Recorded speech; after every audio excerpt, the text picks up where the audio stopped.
Okay, thank you, councillors.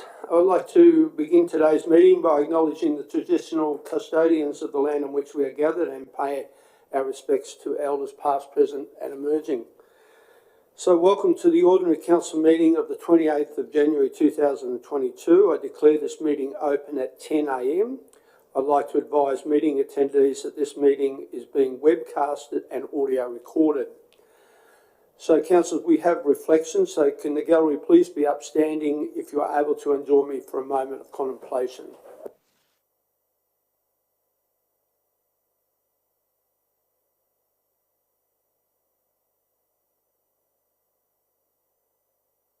Going above and beyond, and the Australia Day Awards celebrated around the country are an opportunity to acknowledge those people. It's the selfless work of those people who serve our community in so many ways. Locally, we celebrated Ramandi Stanley, who has been a strong advocate for the Samoan community, as well as providing emergency relief for people who have fallen on tough times. We also celebrated Robin Wilson with the Spirit of Logan Award.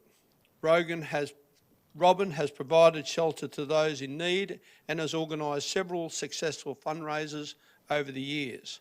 My sincere congratulations go out to these two inspiring women. On the national stage, Paralympian and disability advocate Dylan Alcott has been named 2022 Australian of the Year.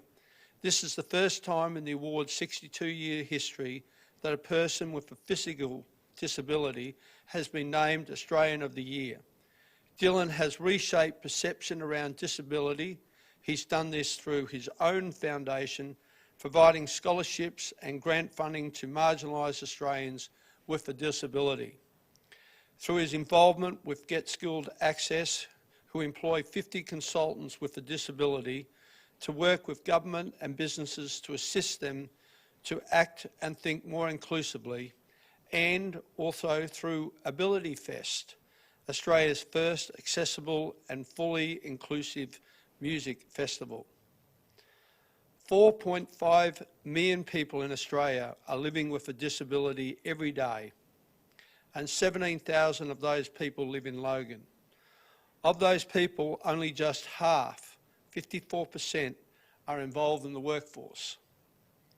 There hasn't been any shift in those figures in the last 30 years. There's a lot of work to do in the disability sector, and there's so much that council can do to contribute. Part of our vision for Logan is that we are a welcoming city full of opportunity for people of all abilities. Through our Access and Inclusion Plan, council is including people of all abilities in all that we do. We are also improving accessibility to our events, our buildings, as well as our open space and pathways.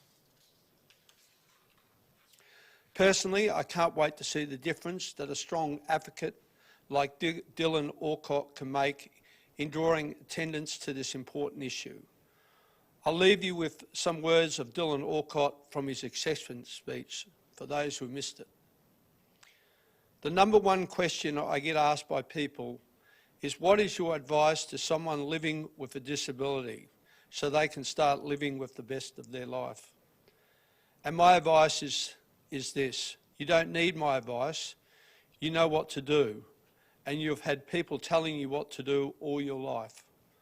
My advice is to you, non-disabled people. It's time for you to challenge your unconscious bias, leave your negative perceptions at the door, and lift your expectation of what you think people with a disability can do, because it's always more than you think. Great words by Dylan, and I certainly watched him play tennis, and he can play. It was great. Thank you.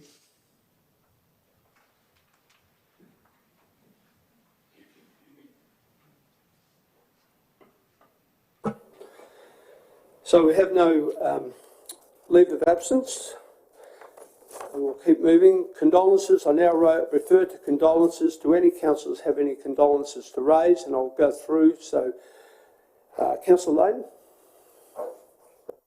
Thanks very much, Mr Mayor. I request that condolences be forwarded to Mr Brian Berry and separately the Logan Women's Legacy Group on the recent passing of Myra Harris.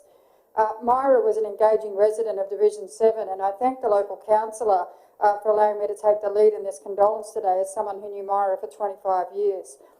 Myra spent a lot of her time in my division as part of her dedication to community service. She ran a number of local groups over the years, but her niche was the Logan Women's Legacy Group, which she presided over as president for more than a decade. Now, this group consists of war and veterans' widows, family members of war veterans and legatees. In Logan, there are more than 40 active members who enjoyed a range of activities as a result of Myra's organisational skills. Everyone was accepted there. Everyone felt supported. And from the events I attended, they were a lot of fun and they're a rowdy bunch at the best of time. Now, these weren't just ladies, they were also their partners who were there supporting them because a lot of them had physical disabilities as a result of age and life, Mr Mayor. Myra took her vows seriously as one of more than 4,000 volunteers around Australia who worked directly with the legacy families to provide support and friendship, to ensure Legacy's promise to care for the families of deceased or seriously injured veterans. Mr Mayor, Myra was never without her partner, Brian Berry. She saw him through his medical issues and he made sure she was where she needed to be when she could no longer drive a vehicle. Their friendship and love was evident in every look and touch, and I'm sure he's lost without her. Could you please write to Brian and Myra's family and also the Logan Legacy Group, who will be lessened with the loss of their friend and president? Any other councillors? Yes, Councillor Karachi. Thank you, Mayor Power. I have two today. Mayor Power, I request that condolences be forwarded to the Serro family on the very sad passing of Greg Serro on the 25th of January. Greg lived in our community for 50 years. He passionately dedicated his time to many local initiatives, including years of service volunteering as a member of the Logan Village Rural Fire Brigade. He studied electrical engineering at QUT, worked for a number of years as a technical officer at Telecom, and later opened his own small business servicing the Logan Village and Jimboomba communities. Sadly, Greg suffered with vascular dementia for the last 2 years of his life. Despite the challenges, his family described him as happy and cheerful during this time and getting around to the very end. Greg was a much-loved husband and father who will be dearly missed by his wife, Linda, and daughters, Cassandra and Rachel, and I know he'll be greatly missed by our community also. Mr Mayor, it's with great sadness I extend condolences to the family, friends and colleagues of one of our cherished team members who recently passed away, Creative Industries Program Leader, Robin Dorr. Robin started with Council in 2012 and over the past decade made a significant and positive contribution to our organisation and the broader Logan community. Based at the Logan Art Gallery, Robin had been a well-loved member of the Libraries and Creative Industries branch team and program leader cohort across the council. A visionary individual, Robin thoroughly enjoyed her role as Creative Industries program leader, supporting the cultural and creative aspirations of Logan's community and leading her talented program team comprising of the Art Gallery, Creative Industries projects, museum and local heritage staff and volunteers. Robin led the development and delivery of the city's arts, cultural and heritage strategy and oversaw many innovative cultural initiatives including Logan's public art and heritage trails and the development of the city's significant public art projects. Robin honoured the talent of local creative industry practitioners through Logan Live, Animating Spaces Logan and themed Art Gallery Family Fun Days, celebrating Logan's diverse cultures. More recently, Robin was the driving force behind the new Living Museum of Logan, due to open shortly at the Kingston Butter Factory. She was known for being extremely dedicated, innovative, knowledgeable, supportive, and a thoughtful mentor and colleague. She was an experienced arts writer, international exhibiting artist, and was passionate about supporting the arts sector through her professional contributions to the Australian Museums and Galleries Association and the International Council of Museums. Mayor Power, could you please send our deepest heartfelt condolences to Robin's beloved partner Ian and son Dexter.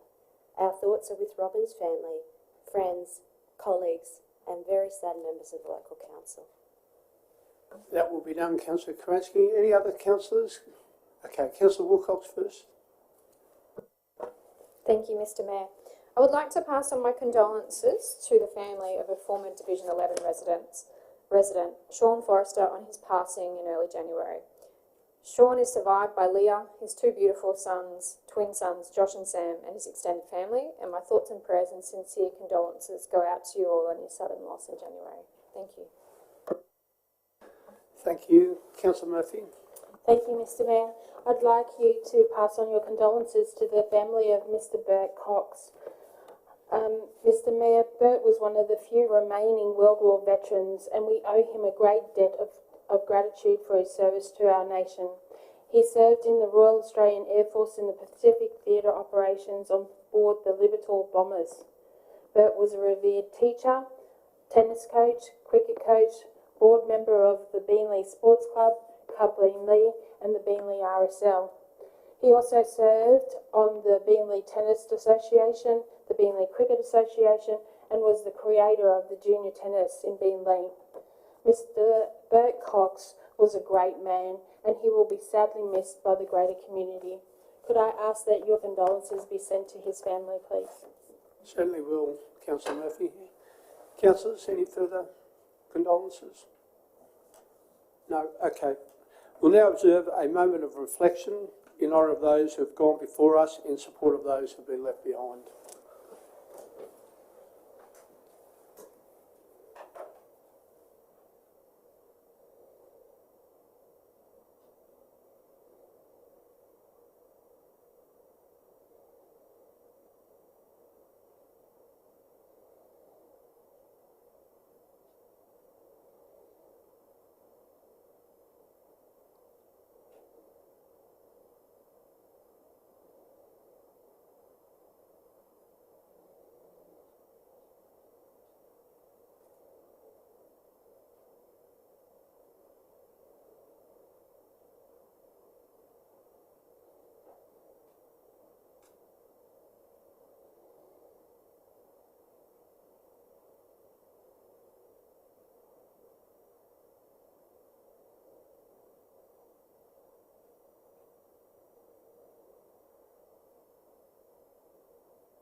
Well, that brings us up to congratulations.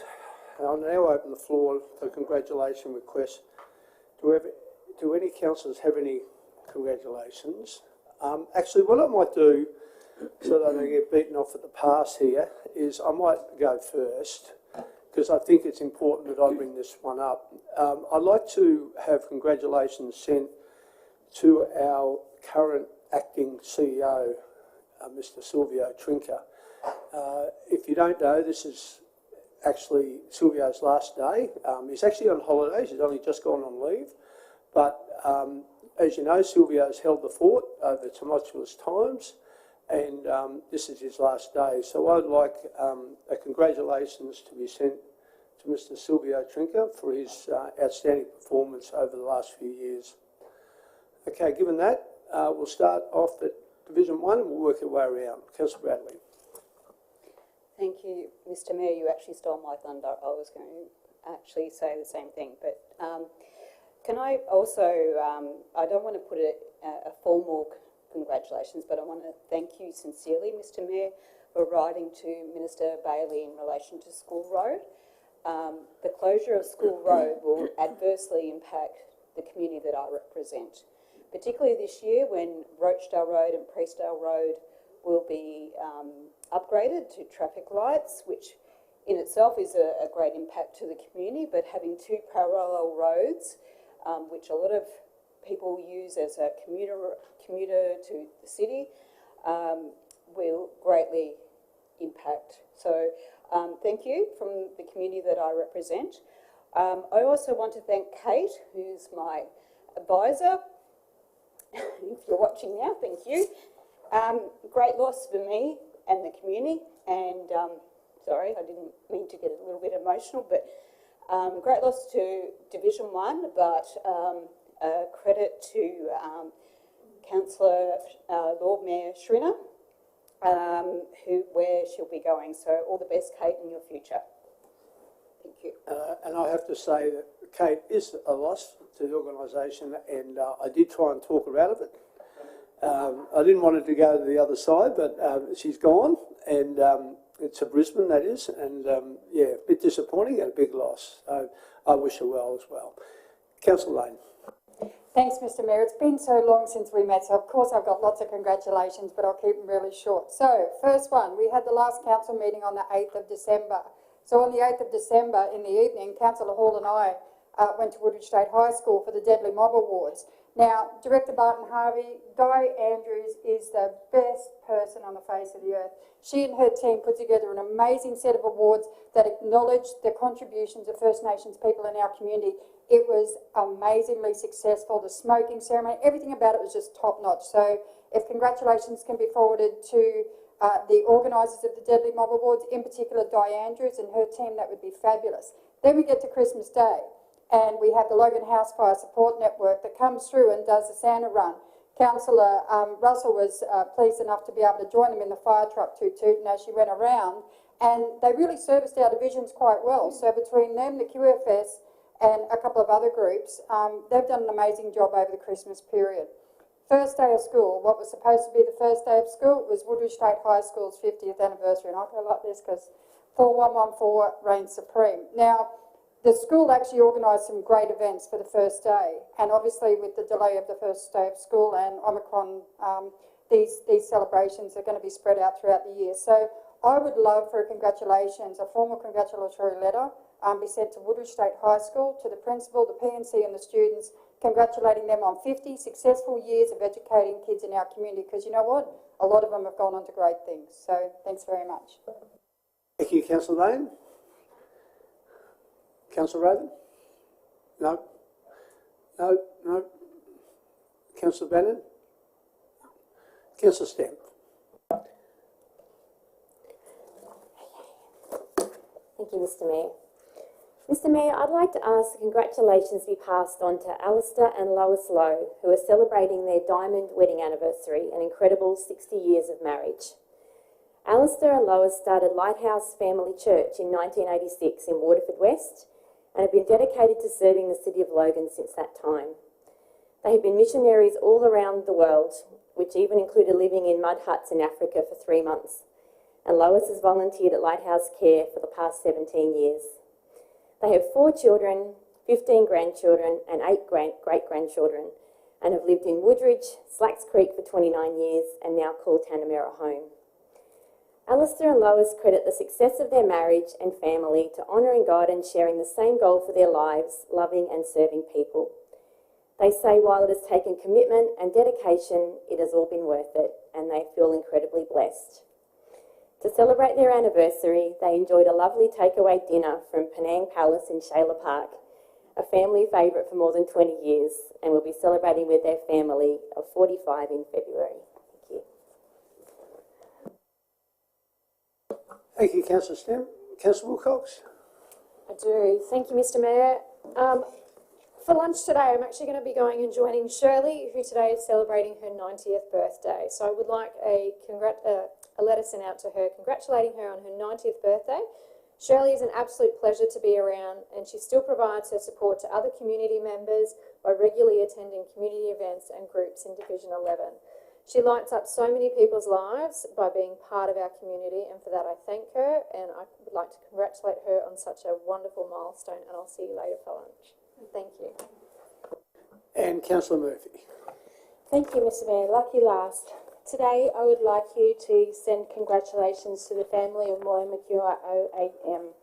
It is with great honour that I am able to announce today that after this ordinary council meeting that we will induct Moy McCure OAM onto the wall of acclaim downstairs. Today, with her family and friends, we will celebrate her immense contribution to Logan City Council and Logan as a whole through her many years of volunteering to her beloved quota Beanley. For me, Moya was more than just a volunteer. She was a strong, independent woman who was well before her time. She was a trailblazer who paved the way for female leaders, not just in Beanley, but beyond. I look forward to the unveiling of her plaque and to celebrate her accomplishments with the Mayor, Mr Power, and City Lifestyles Chair, Councillor Karansky. I would also like to extend a big thank you to the events and marketing team for all their work that they have done today for this special occasion. Thank you, Mr Mayor. Thank you, Councillor Murphy, and all those requests will be done. Okay, I refer to the minutes of the previous ordinary council meeting. I move that the minutes of the ordinary council meeting held on the 8th of December 2021 be confirmed. Is there a seconder for the motion? Councillor Bradley has seconded the motion. I now open the floor to vote. All those in favour, please raise your hands. That has been carried unanimously, therefore the motion has been carried. We have no business arising from the minutes to consider, so we'll go straight into the committee recommendations. I now refer to the City Planning, Economic Development Environment Committee meeting held on 19th of January 2022, and I'll hand it over to Councillor Raven.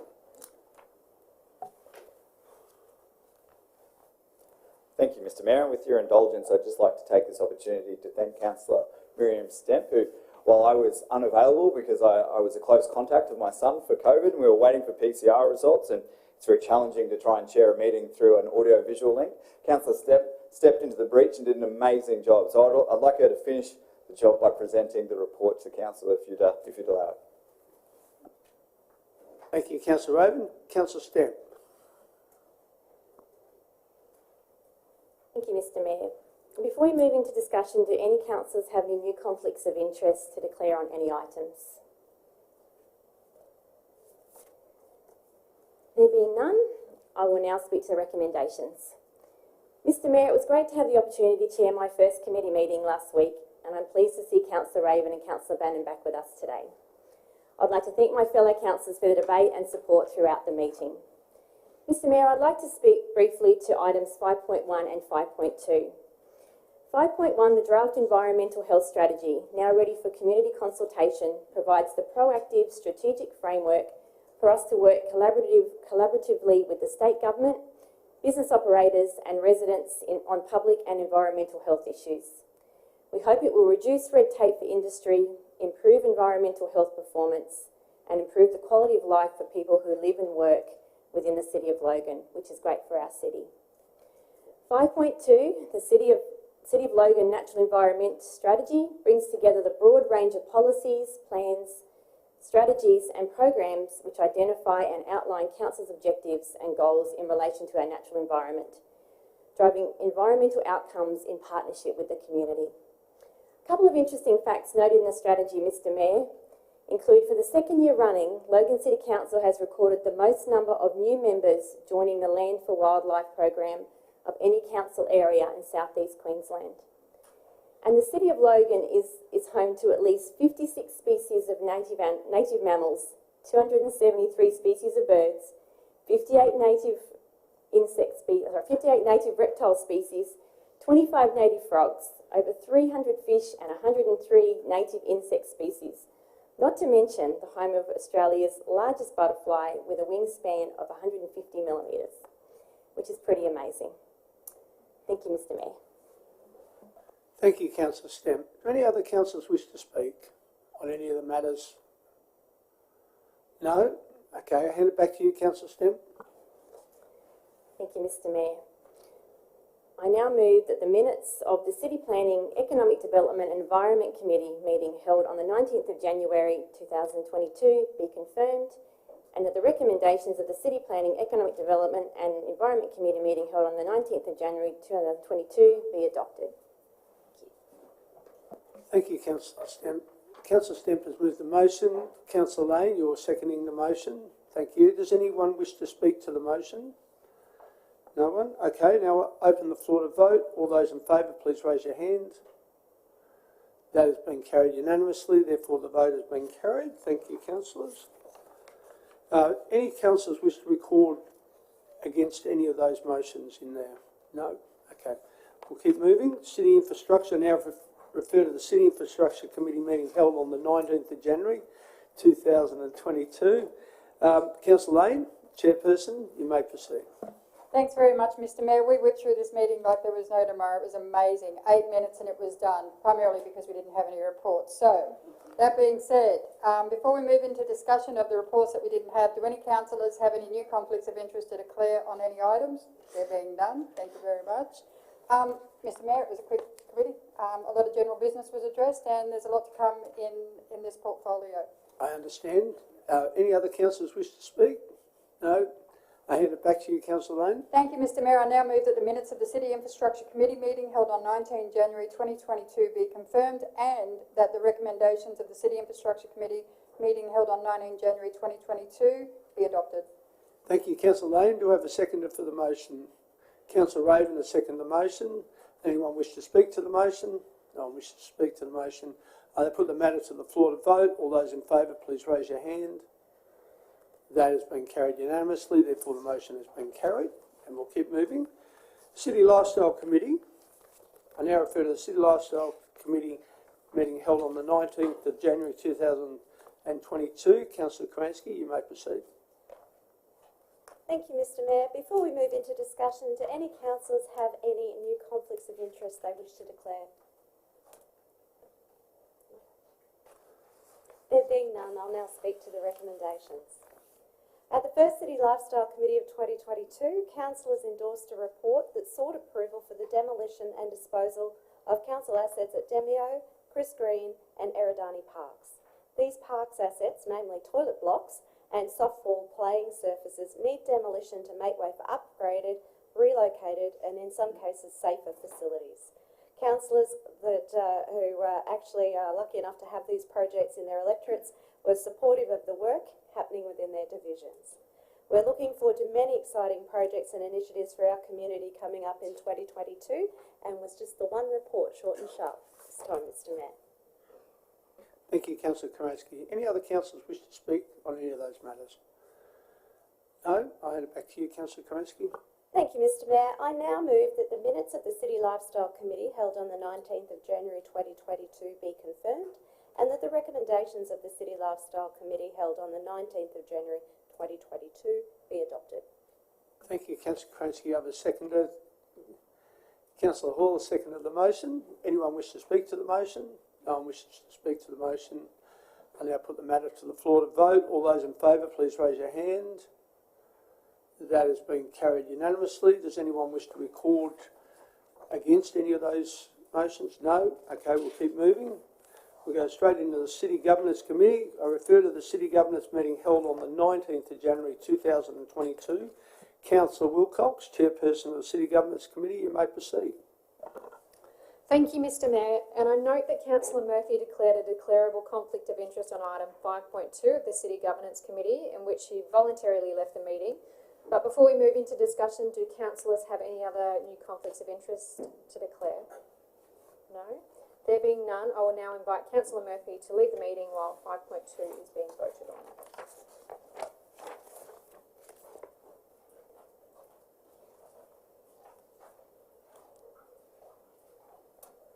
Thank you, and I'll just now speak to the recommendation of 5.2 first. And Councillor Murphy let us know why it had to come up through committee. There was a miscommunication between applicants applying for the same grant, so it was declined. So Councillor Murphy worked with the grants and events team to ensure that the grant was processed in the most appropriate way, and I am more than happy to move this recommendation of 5.2. Thank you. Any other councillors wish to speak? No? I'll hand it back to you, Councillor Wilcox. Thank you. I will now move that the recommendation for 5.2 for the City Governance Committee meeting held on the 19th of January 2022 be adopted. Thank you, Councillor Wilcox. Councillor Wilcox has moved item 5.2. Do I have a seconder for Councillor Kransky has seconded the motion. Anyone wish to speak to the motion? No one wishes to speak to the motion. I now put the matter to the floor to vote. All those in favour, please raise your hands. That has been carried unanimously. I will now hand it back to you, Councillor Wilcox. And someone would like to go and get Councillor Murphy.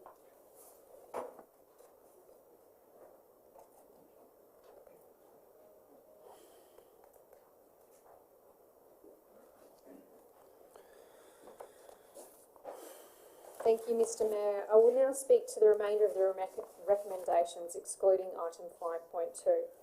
And as always, the Governance Committee meeting was full of agenda items, and some proceeded with more debate than others, especially item 5.4.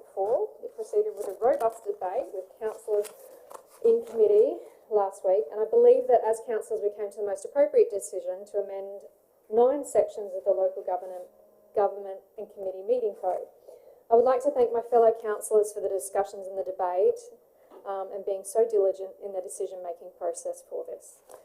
We did have a rather large confidential item which we can't discuss, and I do want to just put out that unfortunately Councillor Bannon wasn't there to discuss it, which would have been preferable I think to most of us, but we did come to a decision anyway. So that's all I have. Thank you, Councillor Wilcox. Any other councillors wish to speak? Councillor Raven. Thank you, Mr Mayor. I rise today to speak to item 5.4 because I'll be abstaining from that particular item. Mr Mayor, I support the work that the corporate governance team did with the meeting code, and it's fantastic that we have made it a more efficient code that works better for the way that the typical practice of council is operated. I want to speak specifically to one item of contention which much of the debate revolved around, which was the matter of failing to vote or abstaining. And we call it abstaining in council, and the legislation calls it failing to vote. I advocated strongly that if a councillor chooses to abstain, the community deserves to know why. And while at the moment what the decision we came to means that a councillor has the option of giving an explanation, I don't think it's good enough to take the act of choosing a third way, failing to vote or abstaining, which is usually for a specific reason, sometimes a confidential reason, which I appreciate can't be put into the minutes. But I think if there's any reason that isn't confidential, the community deserves to know why. And so the reason I'm abstaining is because that option was not presented. But I didn't want to vote against the entire report because I appreciate the effort that was put in by the staff, and I support everything else in principle. But the option I wanted to vote on wasn't there, and I'm disappointed I couldn't convince my colleagues to go with me. Thank you, Mr Mayor. Thank you, Councillor Raven. I understand your point of view, and I'd just like to highlight that we've never stopped anyone in this council from explaining why they voted against or abstained against a particular motion. I think we've basically got a system in place that already does what you're expecting. So, anyway, you've got an opinion, and the council's got an opinion, and we accept that. So I'll hand it back to Councillor Wilcox. Thank you. And I will now move that the minutes of the City Governance Committee meeting held on the 19th of January 2022 be confirmed, and that the recommendations of the City Governance Committee meeting held on the 19th of January, with the exception of 5.2, be adopted. Thank you, Councillor Wilcox. Councillor Wilcox has moved the motion except for 5.2. Do I have a seconder for that motion? Councillor Stemp has seconded the motion. Anyone wish to speak to the motion? No one wishes to speak to the motion. I'll now put the matter to the floor to vote. All those in favour, please raise your hand. That has been carried unanimously, therefore the motion has been carried. And I'll now ask councillors whether or not they want to put their name against any of those particular items in that committee. Councillor Lane. Against 5.4, Mr Mayor. Recorded. Councillor Raven. Abstain 5.4, Mr Mayor. And Councillor Hall. Abstain 5.4. And Councillor Fraser. Against 5.4 and against 6.3, Mr Mayor.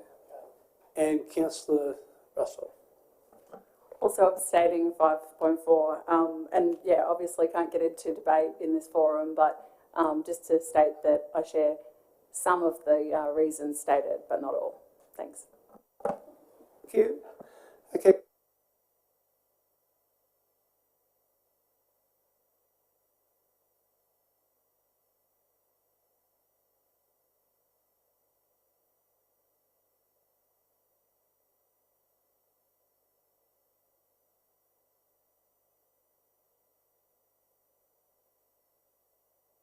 Sorry, do any councillors have any petitions?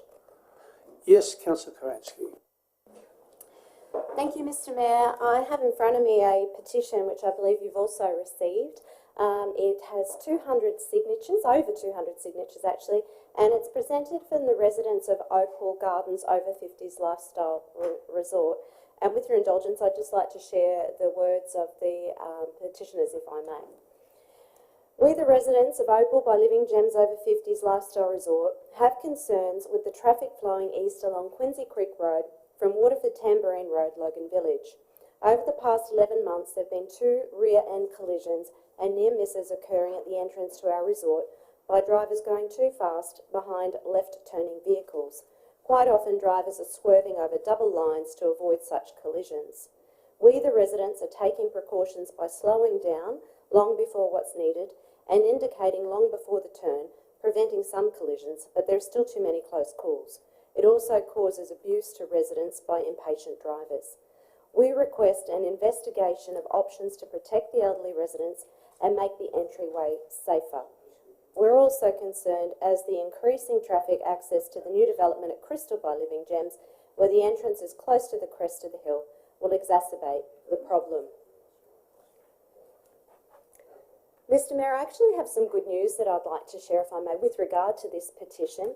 I have attended many meetings at Opal Gardens many times, and this has been a consistent issue that gets raised with me, and I know residents have written to you also. And I've tried very, very hard to find a funding source within council to enable us to do the necessary works.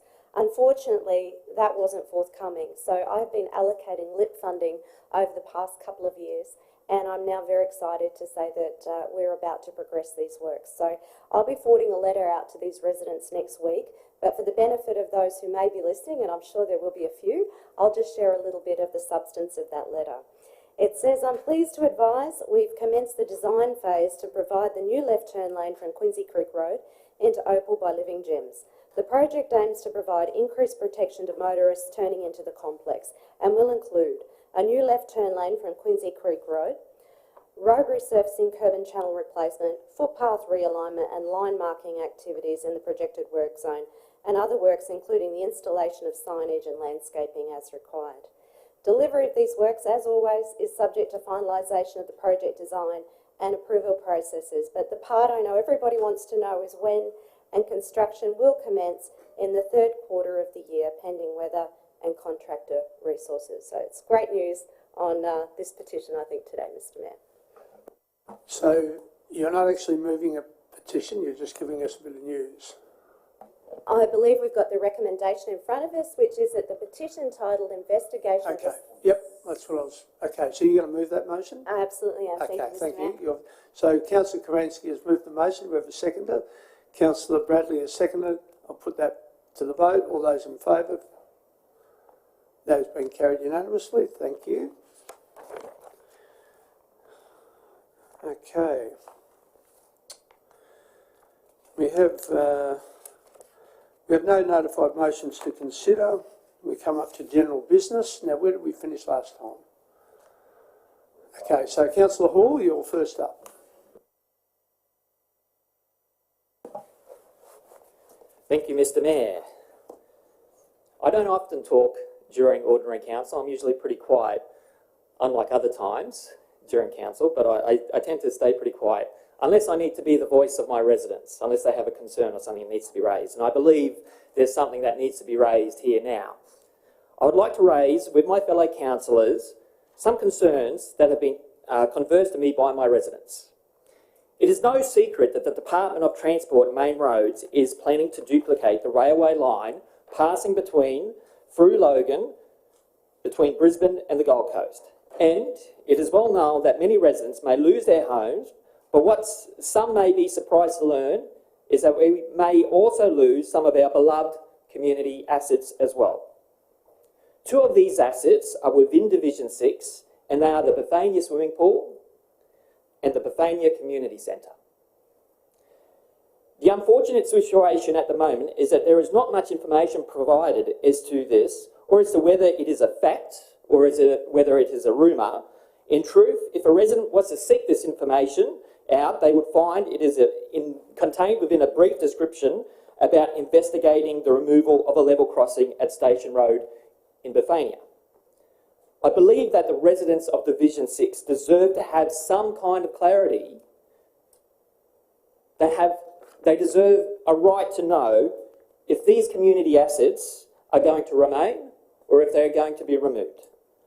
I want my residents to know that as a councillor for Division 6, I do not take the removal of our community assets lightly. I personally believe that it is simply un-Australian to take away essential services that residents need for their health, or if they're needed placed together and for my community groups together.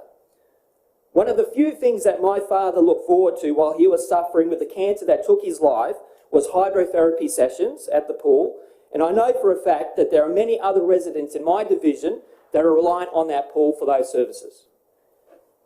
If these community assets are taken, I will be fighting to make sure that they are brought back, and if there is anything that anyone knows about me is that I do not give up in a fight. I would like to ask that a letter be sent to Mark Bailey, the Minister of Transport and Main Roads of Queensland, seeking for clarification of what community assets will be removed from Logan and when.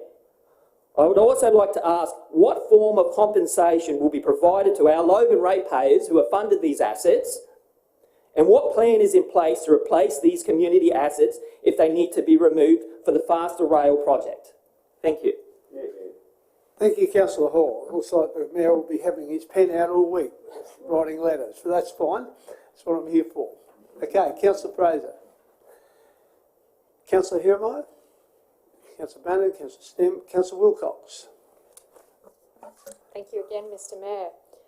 Like most of you, I'm sure that we're all energised after our short breaks, and I did enjoy a short break with my family recently, and I look forward to what this year has to bring to us as a council and for the residents of Logan City and Division 11. But since we last met, I would like to reflect on the challenges that Logan City Council has had and in Division 11, and no doubt across the entire city this summer. We have seen constant rain periods that has resulted in flooding of our roads and more than ideal conditions for the growth of our grass in our parks, road verges and in our own backyards and nature strips. With these rain events, it has meant that the workload of our council staff and contractors has increased to ensure that the motorists and residents stay safe by ensuring that road closures, detours and signage is all put up quickly and removed quickly. So I extend a thank you to those staff and contractors who have helped keep us safe. To the Parks leadership team, maintenance crews and contractors who have been fielding emails, phone calls and mowing or slashing when they are able to gain access to the areas with their machinery, simply so they don't damage equipment or their ground, like myself on my own nature strip so I don't get bogged. I offer my sincerest gratitude for your tenacity and tolerance during these challenging periods of the year. To the roads maintenance teams who have fielded many requests from me during this time to attend to potholes and other road resurface issues caused by the constant rain, I thank you, and so do the residents of Division 11 who use these roads constantly and are doing a pothole slalom down Teviot Road. And all of this has occurred during an increase in COVID exposures in our community, meaning our staff and contractors have had to isolate and work with work-safe restrictions to keep them safe whilst working in the community, all while another part of our workforce adjusts to working from home. So thank you all for adjusting so quickly and being so resilient. I would also like to thank Mr. Silvio Trinca for all of his guidance, wisdom and knowledge that he's shared with me since I began as a councillor. Thank you, Silvio. And next week our new CEO, Mr. Darren Scott, will begin, and I look forward to formally meeting him and sharing my visions for Division 11 and Logan City. But last but not least, thank you to the residents of Logan for being so patient while we, as everyone, adjusts on a daily basis to these challenging times. As a city, I'd like to think that we are tenacious, and I can't wait to see what 2022 brings for all of us. Thank you. Thank you, Councillor Wilcox. Councillor Murphy, no. So we're all back the way down to Councillor Bradley, who I know has got a couple of items. Thank you, Mr. Mayor. I do actually have two items that I wish to raise, and there should be some recommendations up on the board. I don't wish to speak to them, however, all I wish to say is both of them are for public interest and for transparency purposes that I wish to raise these. So the first relates to Underwood Park Multi-Sport development, which was completed in 2020, and it's up on the screen at the moment. Okay, councillors, you can see the recommendation there. Councillor Bradley's moved this. Sorry, Councillor Bradley has moved this. Would someone like to second that? Councillor Raven has seconded. Would anyone like to speak to the motion? No. Okay, councillors, I'll put this matter to the vote. All those in favour, please raise your hand. That has been carried unanimously. You may continue, Councillor Bradley. Thank you, Mr Mayor. And the second one relates to Springwood Reservoir. And again, I don't wish to publicly speak on this, but I do request that a report come to a future committee, please. Yep, fair enough. Councillor Bradley has moved the motion. Do I have a seconder to the motion? Councillor Russell has seconded the motion. Anyone wish to speak to the motion? No. I put the matter to the floor to vote. All those in favour, please raise your hand. That has been carried unanimously. Therefore, the motion has been carried. Is that all, Councillor Bradley? That's all. Thank you, Mr Mayor. Thank you. Councillor Lane? Councillor Russell? Councillor Karansky? Very briefly, Mr Mayor, I'd just like to say that over the Christmas period and into the new year, we've seen a number of incidents along Plunkett Road, and I know that a number of residents have been contacting you also. I'm eagerly awaiting the safety report, which is being put together by council officers, and I look forward to when you and I can actually release that to the public. Thank you, Councillor Karansky. I understand. Councillor Raven? Thank you, Mr Mayor. I just briefly wanted to echo your words of gratitude and thanks to Mr Silvio Trenker. He's been nothing but a professional for the last 3.5 years, serving through some of the most challenging times the city has seen. And you, myself, Councillor Bradley and Councillor Karansky saw how hard those times were up close, and he's done a fantastic job. I hope he enjoys his leave with his family. He's doing the dance of the borders, trying to get in and out of Western Australia, so best of luck to him, and I hope he comes back refreshed and ready to go. Thank you, Councillor Raven. Interesting, just looking at my book here, and it was supposed to be Councillor Fraser who started, so you must have spoke last time, Councillor. Anyway, look, councillors, that concludes our meeting for the day, so I now declare the meeting finished at 10:47. Thank you very much.